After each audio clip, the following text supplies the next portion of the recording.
I'm Mallory Matheson, and this poem does not have a title. Lunchtime's for the boys.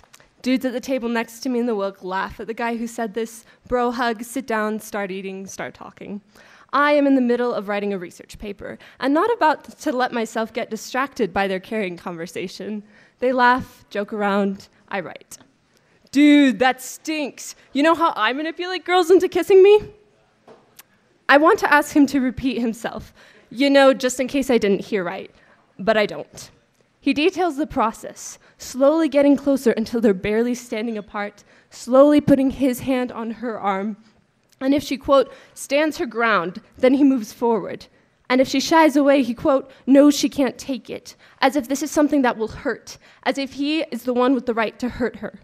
The rest of the guys jump in saying, when you kiss her, you gotta buy us ice cream. Dude, he hasn't even held hands with her yet, and repeatedly yelling, ask her out.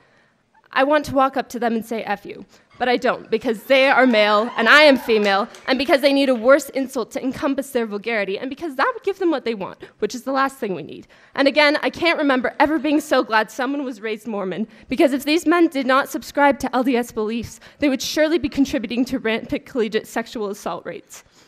But as I try to write this, my mind suddenly halts, and I question, for the entirety of 4 traitorous seconds, whether this is even relevant, whether this is being blown out of proportion at my own hand, whether I'm being overly sensitive to this casual speech, this casual way of thinking, this casual sexism? And the men's table next to me roars with laughter, and I shake to realize I am unconsciously subscribing to the narratives that demand women stay silent in the jeering face of acceptable misogyny, which is acceptable because those who engage in it do not realize it as such, which is half the problem.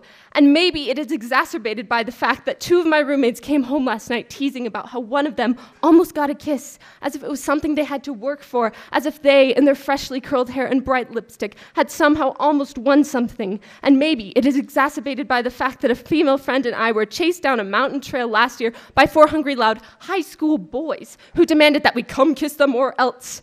That my boyfriend at the time said that I didn't seem that perturbed by the event because I was trying to keep my stuff together and seem like an actual functioning human being, so I immediately said it wasn't a big deal, and still have not forgiven myself for the stinging untruth of that hasty lie, that I started dating that same boyfriend a month before because I didn't want to hurt his feelings by saying no to him twice, that 3 out of the 5 friends who've told me they've had sex have been raped, not to mention those who haven't let anyone, including myself, know that I almost wish I would get raped now so I wouldn't have to constantly sacrifice my sanity to the relentlessly bloodthirsty worry about when, not if, it will happen, that every time I bring up sexism, my parents still roll their eyes, and that I did not raise my hand in class yesterday to confront the guy who told a casual, simple, sexist joke.